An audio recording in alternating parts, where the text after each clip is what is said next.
the night before Christmas, and all through the house, everybody's going crazy because they lost their mouse, or maybe they lost their iPod, or their Galaxy 42, or their Apple 37, or their Nintendo Box X whatever 42 Mix Master, or whatever it is that they play with this time of year.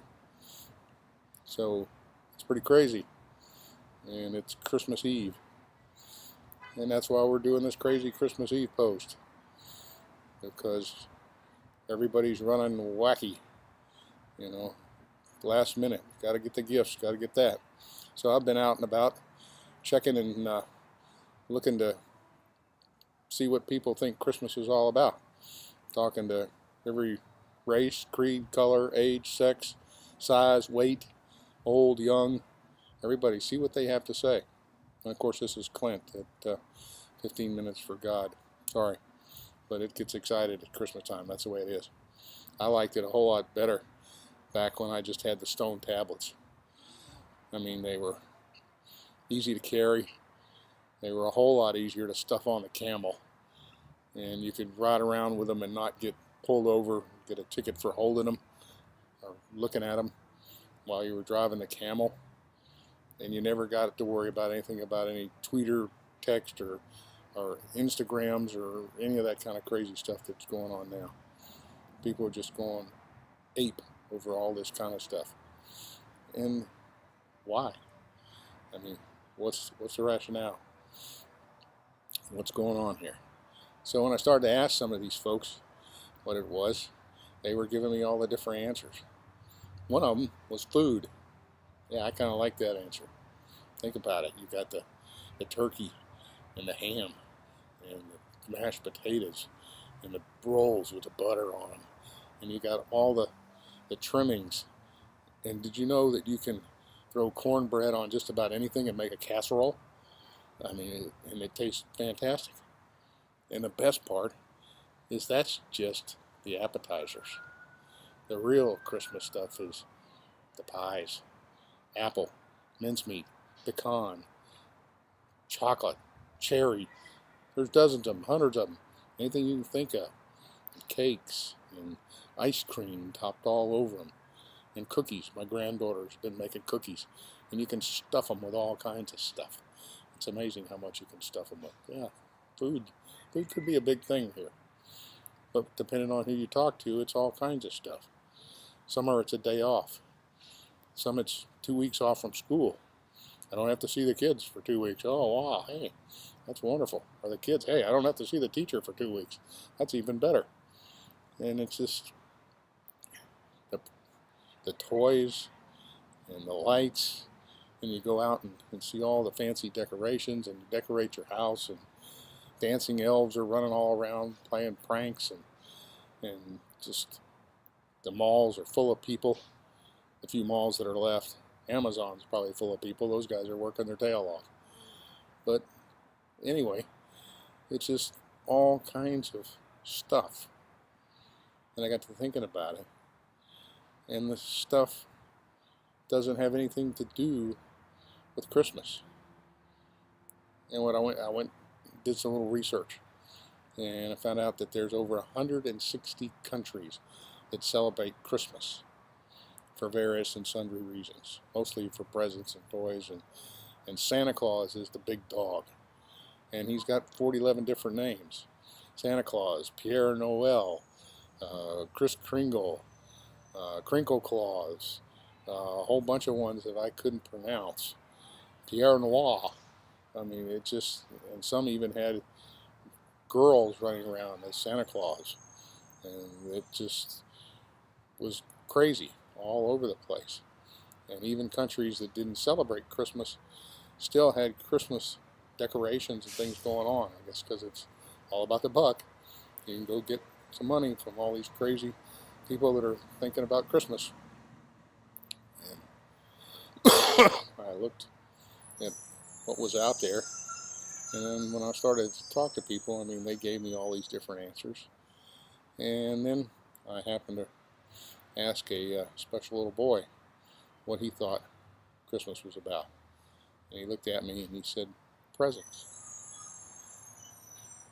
one word. And I looked back at him and I said, well, you're almost right. It's about a very special present.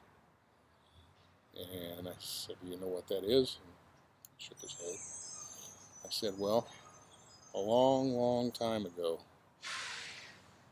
there was this guy whose name was God. It was way before me. I know I'm old. I'm probably the oldest thing you'll see today, but he was way before me. And he was way before everybody. And I looked at him and I said, do you know who God is? He shook his head and he said, well, God is the person that made everything. And his eyes lit up and I said, he made the earth and the sun and the moon and the stars and all the planets, and he just made everything. And he knew everything, and he never did anything wrong, and he had a big heart full of love. And he's still out there today. And for some reason or other, after he made all these wonderful things, he decided to make people. Now, don't ask me why, because look at me, I'm one of the dumbest of the bunch, and I don't know why he would make me, but out of love, he made people. I guess he was the ultimate dad. He wanted to have a family. And I guess with all the powers he had, he could just tell you to do whatever you wanted to do. But he didn't think that way. He wanted us to love him on our own and come to learn to love him because of the wonderful things we did for him. And because of that, he gave us a choice to decide whether we wanted to love him or not. And because some of us are not as smart as we should be, over these thousands of years, we've made some bad choices. We've done some wrong things. We've made some mistakes. And I looked at the old boy and I said, what happens when you do the wrong thing? And he looked at me and said, sometimes you bring a note home from school. You might stand in the corner. And he said, sometimes you get spanked. Pardon me, but I have a horrible cold. But he's going to let me get through this. And I said, yeah, you're a pretty smart guy. That's usually what happens when you do something wrong. You get in trouble and you take a licking, one way or the other. But not with God. Because God loved us so much that he knew we were going to get in trouble. But he wanted us to win. He didn't want us to take a licking for all the trouble that we might cause. Because he knew it was just in our nature. We were going to make mistakes. We were going to fall. We were going to trip. So before any of us were ever born, he made his own son, and his name was Jesus Christ. His second name was Christ. And he was perfect. He never made a mistake. He was full of love. And he was there with God from the day he made the world. Well, then after God made all these people, at some point he sent Christ to earth as a baby. And that day that he came became Christmas Day. That's what it's named for, after him, Christ. And that was the day that he was born. He was born as a little baby, and he lived on the earth, and he grew up just like we did and felt all the good things and bad things and had chances to make mistakes. He had plenty of chances, but he didn't make them. But God knew that somebody was going to have to pay for all those mistakes. Somebody was going to get the trouble that came along with that, have to stand in a corner or get a bad note or whatever. Well, because he loved us so much, he sent Christ to take all that trouble that we caused and had to pay for it.